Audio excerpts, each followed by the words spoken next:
किस्मत बड़ी अजीब चीज़ है। अगर ये मेहरबान हो जाए तो फिर इंसान पता नहीं क्या से क्या हो जाए। वफादारी कहते हैं कभी बेकार नहीं जाती। ये दोनों चीज़ें ऐसी हैं जो कभी भी किसी की भी काया पलट कर सकती हैं। आज की कहानी एक ऐसे नौकर और मालिक की है जिसका सच जब दुनिया के सामने आया, और ये भी नहीं कि बाबा आदम के ज़माने में, अभी मुश्किल से इस बात को करीब 5 और 3 8 साल हुए, तो दुनिया चौंक गई कि आज के दौर में भी ऐसा हो सकता है, कोई ऐसा कर सकता है। ये कहानी है एक गजराज सिंह जडेजा नाम के ज़मींदार की। गजराज सिंह जडेजा गुजरात के रहने वाले, गुजरात के राजकोट में रहते थे और बेहद साधारण गरीब परिवार से। बचपन में ही माँ बाप की मौत हो गई। इसके बाद गजराज सिंह जडेजा धीरे धीरे बड़े हुए, छोटी मोटी नौकरी की, काम किया, मेहनत कश थे। मेहनत की वजह से उन्होंने कुछ पैसे बनाए तो छोटा सा घर खरीदा, फिर धीरे धीरे कुछ बिजनेस करने लगे और फिर ज़मीन खरीदी। ज़मीन पे खेती अच्छी होने लगी, फसल बेचकर फिर और ज़मीन खरीदने लगे। और इस तरीके से ये बात है 1970s की, 70 के करीब। अब गजराज सिंह जडेजा धीरे धीरे रईस हो रहे थे। इसी दौरान में उन्होंने राजकोट में एक हवेली खरीदी। अब हवेली बड़ी थी, उम्र हो गई थी शादी की, लेकिन गजराज सिंह ने शादी नहीं की। पता नहीं क्यों, उन्हें शादी करने का था ही नहीं मन में। परिवार में एक भाई थे, भतीजे थे, सब दूर के रिश्तेदार, लेकिन ये चूँकि बचपन से ही अपना बिजनेस और इसके अकेले के चक्कर में इधर उधर भटकते थे, तो रिश्तेदारों से कभी करीब नहीं रहे। लेकिन फिर भी एक चाचा और बाकी भतीजे ये सब मिलते जुलते थे कभी कभार।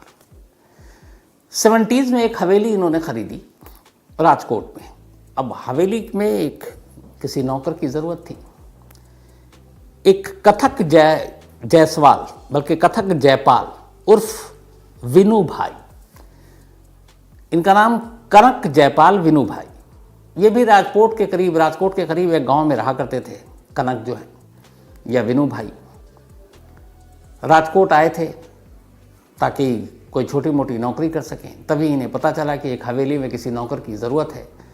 कनक पहुँचे गजराज के पास। गजराज सिंह जी ने देखा, उन्होंने कहा ठीक है, तुम हमारे घर पे काम कर लो। अब कनक वहाँ काम करने लगा, बीवी बच्चे गांव में थे। कुछ दिन के बाद अब उस हवेली में, इतनी बड़ी हवेली में सिर्फ अकेले गजराज सिंह।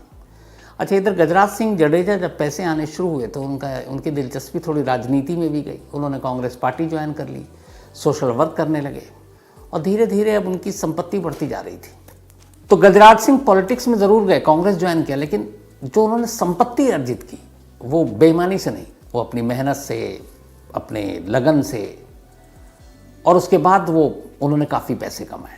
इसी पे याद आया कि India's biggest scam Kuku FM पर 2 ऑडियो बुक हैं। उनमें से एक है काकोरी और दूसरी ये है India's biggest scam. Biggest scam इसलिए कह रहा हूँ कि पॉलिटिकल करप्शन से लेकर फाइनेंशियल स्कैम तक जैसे ऑडियो आप इसमें सुन और समझ सकते हैं। इसके अलावा काकोरी बहुत ही मशहूर ब्रिटिश राज की सबसे बड़ी ट्रेन डकैती की कहानी है। तो इन दोनों ऑडियो शो को कुकू एफएम पर आप ज़रूर सुने, और ख़ास इल्तिजा ये है कि बीच में छोड़ कर ना जाए, बल्कि पूरी कहानी सुने।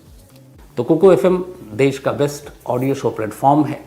15 लाख से ज़्यादा इसके एक्टिव हिंदी पेड सब्सक्राइबर हैं। कुकू एफएम हर महीने 4200 घंटे के कंटेंट्स के साथ सामने आता है और इस पर 10,000 से ज़्यादा ऑडियो बुक हैं जिसे आप कभी भी, कहीं भी, किसी भी ज़ुबान में सुन सकते हैं, ख़ासतौर पर हिंदी में। इसमें biography, business, crime, entertainment, politics तमाम बुक हैं। और क्राइम तक फैमिली के लिए ख़ास ऑफ़र है कुकू एफएम ऐप की तरफ से, और वो ऑफ़र है इस बार 50% डिस्काउंट। तो यानी आप पहले महीने के लिए सिर्फ 49 रुपीज़ में सब्सक्रिप्शन हासिल कर सकते हैं और 10,000 से भी ज़्यादा जो ऑडियो बुक का ख़जाना जहाँ चाहें जब चाहें सुन सकते हैं। और डिस्क्रिप्शन में लिंक है, तो लिंक में जाएं और क्राइम तक फैमिली के लिए क्राइम 50 कूपन कोड है, उसका इस्तेमाल करें और 50% डिस्काउंट पाएँ। 99 रुपीज़ का सब्सक्रिप्शन पहले मंथ के लिए सिर्फ 49 रुपीज़ में। इधर कनक भी अब लगातार उनकी हवेली पे काम कर रहा था घरेलू नौकर के तौर पर। फिर ये हुआ कि बीच बीच में वो अपने गांव जाता, क्योंकि उसने कुछ उसकी खेती थी थोड़ी बहुत, उस पर फसल वसल होता, तो जब फसल की कटाई होती तो वो गांव चला जाता। तो उस वक्त बड़ी मुश्किल होती गजराज सिंह जी को। फिर वो परिवार भी वहाँ था। तब उन्होंने कहा कि तुम एक काम करो, अपने परिवार को भी यहीं ले आओ, कहाँ बार बार जाओगे। तो अब जो कनक था यानी कि वेणु भाई, ये अपनी बीवी और 3 बेटों को लेकर राजकोट की हवेली में पहुंच गया। अब वहीं हवेली में रहने लगा पूरा परिवार। एक उन्होंने हवेली इतनी बड़ी थी, कमरा वमरा दे दिया, वहीं रहता और अपना कनक अपने मालिक गजराज सिंह जडेजा जी की तीमारदारी में लगा रहता। धीरे धीरे वक्त बीता। उधर इस वक्त के साथ राजनीति में आए, पैसे भी और बढ़ते गए। उन्होंने बहुत सारी प्रॉपर्टी खरीदी, लैंड खरीदे, कुछ शेयर मार्केट में पैसे लगाए। अब वो कई 100 करोड़ रुपए के मालिक हो चुके थे गजराज सिंह, जो कुछ हज़ार से जिन्होंने अपनी शुरुआत की थी ज़िंदगी की। 90s आते आते उनके पास अच्छी खासी दौलत हो गई थी। लेकिन इत्तेफाक से 93 में अचानक एक रोज़ उन्हें पैरालिसिस का अटैक हुआ। इस पैरालिसिस के अटैक के दौरान उनकी तबीयत थोड़ी बिगड़ गई। अब उन्हें कोई देखभाल के लिए चाहिए था। अब शादी की नहीं थी, शादी करना नहीं चाहते थे, तो रिश्तेदार के नाम पे भतीजे और उनका एक भाई पैरालिसिस हुआ। तो फैमिली को खबर गई, इनके दूर के रिश्तेदारों को, वो लोग भी आए। लेकिन उन्हें बोझ लगा, उन्हें लगा क्या अब इनकी तीमारदारी में लगना। तो जिस तरीके से एक रिश्तेदार किसी की मजबूरी या बेबसी के आलम में उसकी खिदमत करता है, उसकी तीमारदारी करता है, वो चीज़ें उन्हें अपने रिश्तेदारों से मिली नहीं। इस एक वाक़या ने उनका दिल तोड़ दिया। 93 का दौर था, उन्हें लगा कि यार इतना सीरियस पैरालिसिस अटैक था और उठाना बिठाना नहलाना धुलाना उसके लिए तमाम लोग थे उनके रिश्तेदार। लेकिन आए और मेहमान की तरह चले गए। सब ने यही ढारस दिया कि अरे घर में वो कनक तो है ही है, वो सब आपको संभाल लेगा, और सब अपनी दुनिया में मस्त बिजी चले गए। खैर इस बीमारी से वो रिकवर हुए, ठीक हुए। लेकिन यहाँ उनको एक नसीहत मिल गई, वो ये कि सारे रिश्तेदार सिर्फ नाम के हैं और लालची हैं। हालांकि यही वो भतीजे और बाकी लोग थे, जब पैसों की ज़रूरत होती, कोई चीज़ होती तो पैसे मांगते हैं अपने चाचा से, वो दे भी देते, क्योंकि इनका कोई ख़र्चा ही नहीं था। अकेले, ना बीवी ना बच्चा। 93 ने उन्हें सदमा दिया और उसके बाद धीरे धीरे वक्त बीता। अब 2000 के बाद उनकी दौलत और बढ़ती गई। 2010 आ गया। कहते हैं कि तब तक लगभग 500-600 करोड़ रुपए के वो मालिक हो गए। 500-600 करोड़, जिसमें कई सैकड़ों बीघा ज़मीन थी, प्लॉट थे, बिल्डिंग थी, एफडी थी, जेवर थे, शेयर मार्केट में पैसे थे। तो इन सारी चीज़ों के मालिक। उधर उम्र बढ़ रही है और दूर के बैठे हुए दूर रिश्तेदार इस उम्मीद में हैं कि कब ये बुढ़ा निकल ले ताकि इसकी सारी दौलत उन्हें मिल जाए, क्योंकि वारिस तो कोई है नहीं, ना बीवी बच्चे हैं नहीं, दूर का कोई रिश्तेदार मतलब सबसे नज़दीकी वही है, भतीजे। लेकिन कोई देखने के लिए नहीं आता था। इस दौरान में 2010 से अचानक गजराज सिंह बीमार रहने लगे, सेहत ने साथ देना छोड़ दिया था। लेकिन अब भी कनक उनके साथ था। लगभग 38 साल हो चुके थे। इस दौरान में हुआ यह कि अब कनक अपने बीवी और बच्चों को तो ले आया, बच्चे अब बड़े होने लगे। तो उन्होंने सबसे पहले तो राजकोट के अच्छे स्कूल में उन बच्चों का दाखिला कराया, क्योंकि अपनी औलाद थी नहीं। उन्होंने कहा कि तुम बेफिक्र रहो। तो उसे तीनों बच्चों को अच्छे इंग्लिश मीडियम स्कूल में डाला। धीरे धीरे वक्त बीता, बच्चे बड़े हो गए, स्कूल पास कर लिया। अब उन्होंने कहा कि ठीक है, इंडिया के नामी गिरामी कॉलेजेस में भेजें उनके बच्चों को। एक बेटे को इंग्लैंड भेजा पढ़ाई करने के लिए गजराज सिंह ने, अपने नौकर के यानी कि कनक के। बिल्कुल परिवार की तरह वो उस परिवार को मानते थे अपने, क्योंकि वही एक सहारा था उनकी ज़िंदगी का। बेशक दौलत बेशुमार, लेकिन देखभाल के नाम पर एक कनक, उसकी बीवी और ये 3 बच्चे भी अब पढ़ाई कर रहे हैं। तो मियाँ और बीवी ही। 2014 आ गया, 2014। 2014 में एक अजीब कहानी होती है। उसी साल शुरुआत में बहुत वक्त हो गया था, अब चूँकि कनक के बच्चे भी पढ़ रहे थे, कॉलेज भी पहुंच गए, तो उसे गांव जाना था और उसकी ज़मीन थी बटाई पे और उस पर देना होता था। तो किसी रिश्तेदार ने कहा था कि एक गाय मिल जाता तो उस गाय के ज़रिए उसका दूध वूध और बाकी पालन पोषण हो जाता। तो कनक ने पहली बार मुंह खोला, गजराज सिंह से कभी पैसे नहीं मांगे क्योंकि हर ज़रूरत हवेली में पूरी हो जाती, खाना पीना, बच्चे को पढ़ाना, विदेश भेजना।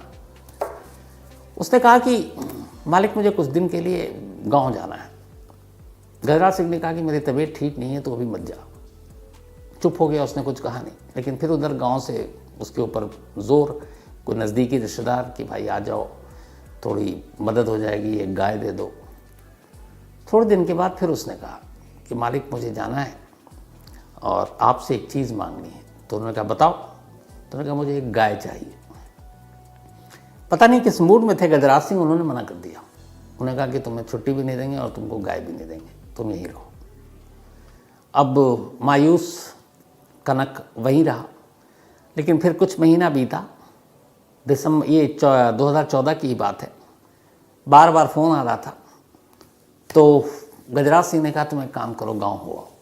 गांव चला गया, उन्होंने गाय नहीं दी, वो चला गया। अब उसके बाद वो गांव में ही है। तभी 21 दिसंबर 2014, 21 दिसंबर 2014 अचानक गजराज सिंह की मौत हो जाती है उसी हवेली में। जब मौत हो गई तो वापस पहुंचा, लेकिन कुछ दिन हो गए थे पहुंचने में क्योंकि खबर लेट मिली। जो उनका नौकर कनक आया तो पता चला कि मालिक की तो मौत हो चुकी है। और जब वो हवेली में गया तो वहाँ का नक्शा पलटा हुआ था। उसने देखा उसके सारे भतीजे वतीजे, उनकी पत्नियाँ, वो सब हवेली में उन्होंने कब्जा कर रखा है। अब ये गया, ऐसे ये खबर मिली, चूँकि 40 साल साथ रहा था, उसे बड़ा सदमा लगा। लेकिन भतीजों को देख कर लगा कि ये सब तो खुश हैं, बड़ा उदास। इधर बीवी जो है वो कहीं बाहर थी कनक की, और वो पहुंच गया था हवेली। अब उसके बाद वो हवेली से बाहर ना आए, हवेली में सारे भतीजे वतीजे। अब बीवी थोड़ी देर के बाद पहुंची तो उन्होंने पूछा कनक कहाँ है। तो जो भतीजे और सारे थे उन्होंने एक तो उसको गाली वाली दी और कहा कि अब तुम लोग अपना सामान निकालो और यहाँ से जाओ, अब चाचा रहे नहीं, अभी हवेली और ये सारी चीज़ें हम लोगों की है, तो अब तुम लोग निकल लो, तुम्हारी हमें ज़रूरत नहीं है। तो उसने कहा ठीक है, हम अपने गाँव लौट जाते हैं, पर मेरा पति कहाँ है। तो उन्होंने कहा पता नहीं। पूरा दिन बीत गया, पति मिला नहीं। कनक जायसवाल या फिर विनू भाई, पत्नी परेशान, अगले दिन भी कोई खबर नहीं। अब उसे डर लगा कि कहीं भतीजों ने कुछ कर ना दिया। वो पहुंच गए पुलिस स्टेशन। जाकर कनक की वाइफ ने पुलिस स्टेशन में रिपोर्ट लिखा दी कि मेरा पति गायब है और वो इस हवेली में गया और हवेली से बाहर ही नहीं आया क्योंकि हम लोगों को बाहर कर दिया गया और हम इंतज़ार कर रहे हैं। पुलिस ने रिपोर्ट लिखी, तफ्तीश शुरू की तो लोगों से पूछताछ की तो पता चला कि कनक जो है वो हवेली के अंदर ही बंधक है, उसको अगवा कर रखा है, एक कमरे में बंद कर रखा है। पुलिस ने खैर किसी तरह उसे अपनी निगरानी में बाहर निकाला। पूछा कि भैया मामला क्या है। अब कनक को कुछ पता ही नहीं। उन्होंने कहा साहब हम तो आए थे, इन्होंने हमारे साथ गाली गलौज की और पता नहीं क्या क्या बोल रहे थे, उसके बाद हमें एक कमरे में बंद कर दिया, कुछ पेपर पे साइन वाइन कराए, हमें तो पता नहीं क्यों साइन करा रहे हैं। तो पुलिस किडनैपिंग का मामला दर्ज करके ये जानना चाह रही कि एक नौकर को क्यों कमरे में बंद किया गया था। अब पुलिस ने तमाम रिश्तेदारों से पूछताछ शुरू की। इसी दौरान में एक वकील पुलिस के सामने पहुंचता है और पुलिस को एक जानकारी देता है और इस जानकारी के साथ ही सारी कहानी पलट जाती है। खुद पुलिस हैरान उस कहानी को सुनकर। वो वकील गजराज सिंह जडेजा का वकील था। उसने कहा कि 3 महीने पहले दिसंबर से, यानी कि अक्टूबर 2014 में गजराज सिंह चौहान ने, बल्कि 3 महीने से पहले ही, एक वसीयत लिखाई थी और वो वसीयत लिफाफे में सील बंद उनके पास है। अब ये जो कहानी है, सारी किडनैपिंग विडनैपिंग हो गई, सब कुछ हो गया। अब उसमें करीब 3 महीने निकल चुके हैं। अभी तक ये कि एक नौकर था, घर वालों ने बंद कर दिया, ये भी हो रहा है कि चलो छोड़ दो। दिसंबर में डेथ हुई, मार्च का महीना आ गया, मार्च 2015। इसी मार्च 2015 में एक वकील साहब नमूदार होते हैं और पुलिस को बताते हैं कि गजराज सिंह जी ने एक वसीयत की थी। वो वसीयत ये है। अब उधर हवेली पर और उनके बाकी जो जगह पर भतीजे सब अपना कब्जा करके और खुशी खुशी कि चलो चाचा से जान छूटी, अब उनकी सारी दौलत पर हम ऐश करेंगे, मज़े कर रहे हैं। अब पुलिस उस वसीयत को पढ़ती है। वसीयत को पढ़ने के बाद कनक जयपाल उर्फ विनू भाई, उनकी पत्नी, तब तक बच्चे भी आ गए थे, इन सब को लेकर हवेली पहुंचती है। हवेली जाने के बाद एक फरमान आता है, बाकी वकील भी थे, कहा जाता सारे रिश्तेदार इस हवेली को खाली कर दो, क्योंकि ये हवेली गजराज सिंह जडेजा ने अपनी मौत से पहले अपने नौकर कनक के नाम कर दी है। सुनकर उन लोगों के पैरों तले ज़मीन खिसक गई, लेकिन ये तो अभी पहला धक्का था। इसके बाद जब पूरी वसीयत पढ़ी गई तो पता चला कि उस वसीयत में जो कैलकुलेशन किया था उसके हिसाब से उस वक्त 2014 बल्कि 15 मार्च गजराज सिंह जडेजा ने अपनी मौत से पहले 600 करोड़ रुपए की पूरी संपत्ति, चल अचल जिसको कहते हैं, उसमें गहने भी, बैंक में पैसे भी, एफडी भी, प्लॉट भी, ज़मीन भी, वो सारी छोड़ कर गए थे, 600 करोड़। और वसीयत में लिखा था कि उनकी एक एक इंच ज़मीन, एक एक रुपया, जितनी भी उनके नाम पे प्रॉपर्टी है, वो सारी की सारी प्रॉपर्टी सिर्फ और सिर्फ एक फैमिली के नाम है, और वो है 40 साल से उनकी सेवा करने वाला उनका नौकर कनक उर्फ विनू भाई। जब ये वसीयत पढ़ी गई, पूरी सामने आ गई, भतीजों के चेहरे लाल, हवा खराब। अब कानूनी दस्तावेज था, कुछ कर नहीं सकते थे, खबर मीडिया में फैल गई। अब जो कनक हैं उनके पीछे मीडिया भी पड़ गई कि ऐसा कौन मालिक है जो जाते जाते अपने नौकर को 600 करोड़ रुपए दे गया। लेकिन फिर यही हुआ, पुलिस का प्रोटेक्शन मिला, अदालत ने भी इस वसीयत को मान्यता दी और एक नौकर अपने मालिक के सारी विरासत का वारिस बन गया। इसके बाद कुछ वक्त तक वो वहाँ रहा। इस दौरान में भी उसके भतीजे और ये लोग धमकाते रहे, फिर ये भी कहते रहे कि कुछ दे दो। इस दौरान बेटा भी पढ़ लिख कर अपना बिजनेस शुरू कर चुका था। कनक ने अपने पैसे और उस बिज़नेस में लगाए जिसको गजराज सिंह ने पढ़ाया था। कुछ वक्त के बाद कनक अपने बेटे के पास लंदन चला गया अपनी बीवी को लेकर। एक गांव का एक मामूली शख्स जिसने 40 साल तक अपने मालिक की सेवा की, ये उसका फल था, उसकी ईमानदारी का फल था, उसकी मेहनत का फल था, उसकी तीमारदारी का फल था। और आज भी कनक और उसका पूरा परिवार बेहद खुश है, संपन्न है, देश विदेश हर जगह घूम रहे हैं। तो ये थी कहानी। ऐसी कहानियों से कई बार सबक भी मिलती है कि अच्छे लोगों के साथ कई बार बहुत अच्छा होता है।